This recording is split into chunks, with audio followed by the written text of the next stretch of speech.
നമ്മുടെ മുണ്ടക്കൈ ചൂരൽമല ഉരുൾപൊട്ടൽ സംഭവിച്ചിട്ട് ഒരു വർഷമാകാൻ ഇനി 1-2 ദിവസങ്ങൾ കൂടി മാത്രമേ ബാക്കിയുള്ളൂ. ആ ഒരു മഹാദുരന്തം, അത് ഒരു രാത്രി കൊണ്ട് എല്ലാം നഷ്ടപ്പെട്ട മനുഷ്യർ, ഇതൊക്കെ നമ്മുടെ കണ്ണിൽ നിന്നും മാഞ്ഞു പോകാറായിട്ടില്ല. അത് മായാനും പാടില്ല. അങ്ങനെ അത്രയും നമ്മുടെ നാട് കണ്ട ഏറ്റവും വലിയൊരു ദുരന്തമാണ് അത്. അതുമായി ബന്ധപ്പെട്ടുള്ള റിപ്പോർട്ടുകളിലേക്കാണ് നമ്മൾ ആദ്യം തന്നെ പോകുന്നത്. ഉരുളിൽ ഉലയാതെ.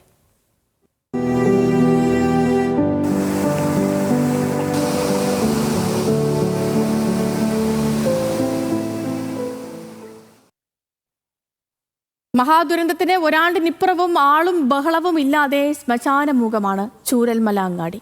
റേഷൻ കടയും ബാങ്കും സൂപ്പർമാർക്കറ്റും ഉൾപ്പെടെ നിരവധി വ്യാപാര സ്ഥാപനങ്ങൾ പ്രവർത്തിച്ചിരുന്ന അങ്ങാടിയിൽ ഇപ്പോൾ സുരക്ഷയ്ക്കായി വിന്യസിച്ച പോലീസ് ഉദ്യോഗസ്ഥരും ഇടയ്ക്കിടയ്ക്ക് വന്നു പോകുന്ന സർക്കാർ അധികാരികളുടെ വാഹനങ്ങളും മാത്രമാണുള്ളത്.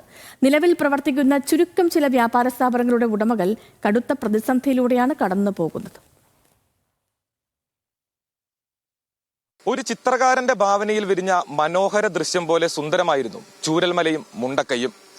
ഒരു മഹാദുരന്തം ആ നാടിനെ ഒന്നാകെ പിടിച്ചുകുലുക്കി. നിരവധി വ്യാപാര സ്ഥാപനങ്ങൾ അടക്കമുണ്ടായിരുന്ന ചൂരൽമല അങ്ങാടിയുടെ നിലവിലെ അവസ്ഥ എന്താണ്? നമുക്ക് പരിശോധിക്കാം.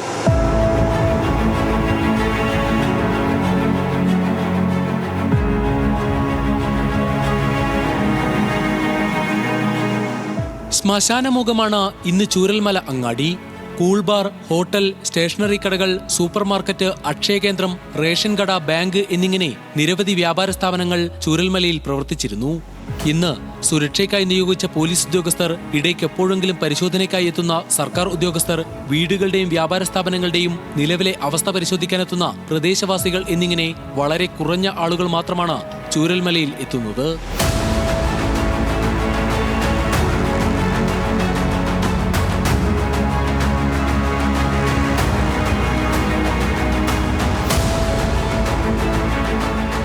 മഴ കനത്തതോടെ കഴിഞ്ഞ 2 മാസമായി ചൂരൽമല കടന്ന് ബെയിലി പാലത്തിലൂടെ മുണ്ടക്കൈയിലേക്കോ എസ്റ്റേറ്റിലേക്കോ ആളുകളെ കടത്തിവിടുന്നില്ല.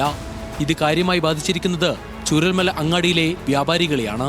ചൂരൽമല അങ്ങാടിയിൽ വ്യാപാര സ്ഥാപനം നടത്തുന്ന മുഹമ്മദ് അലിയുടെ നിലവിലെ അവസ്ഥ ഇങ്ങനെ.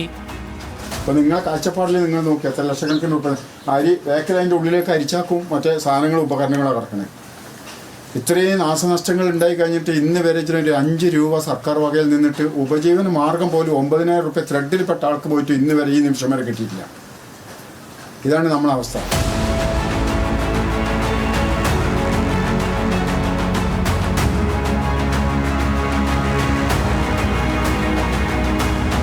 ഉരുൾപൊട്ടൽ ദുരന്തത്തിന് ശേഷം ചുരുക്കം ചില വ്യാപാര സ്ഥാപനങ്ങൾ മാത്രമാണ് ചൂരൽമലയിൽ പ്രവർത്തിച്ചിരുന്നത്. എന്നാൽ മഴ ശക്തമായതോടെ ചൂരൽമലയിൽ നിയന്ത്രണം കടുപ്പിച്ചു. വ്യാപാര സ്ഥാപനങ്ങൾ അടച്ചിടേണ്ട അവസ്ഥ. കടുത്ത പ്രതിസന്ധിയിലൂടെയാണ് വ്യാപാരികൾ കടന്നുപോകുന്നത്. നിലവിൽ പ്രവർത്തിക്കുന്നില്ല എന്ന് പറയാൻ കാരണം എന്ന് വെച്ചിട്ടുണ്ടെങ്കിൽ ഇപ്പൊ മഴ കരുതി വന്നതിന്റെ പേരിൽ വെള്ളം കൂടുതലായതിന്റെ പേരിൽ ഇങ്ങോട്ട് ആളെ വിടുന്നില്ല. പാലത്തിന്റെ അപ്പുറമായിരുന്നു. ഇതാകെ സംഘടനകൾ ഇട്ട് തന്നതാണ്. ഇത്ര രൂപന്റെ മുതൽ ഒന്നുമില്ല. കാരണം നമുക്ക് ഉപജീവന മാർഗങ്ങളുമില്ല. എൻ്റെ വീട്ടിൽ 10 ആൾക്കാരില്ലാണ്. ഉപജീവന മാർഗങ്ങൾ എന്നെ പോലത്തെ കുറെ ആൾക്കാരുണ്ട് ഇവിടെ. എല്ലാം നഷ്ടപ്പെട്ട വ്യാപാരികൾക്ക് പ്രതിദിനം 300 രൂപ ദിനബത്ത നൽകുമെന്ന സർക്കാർ വാഗ്ദാനം ഇപ്പോഴും കടലാസിലെന്നാണ് വ്യാപാരികളുടെ ആരോപണം.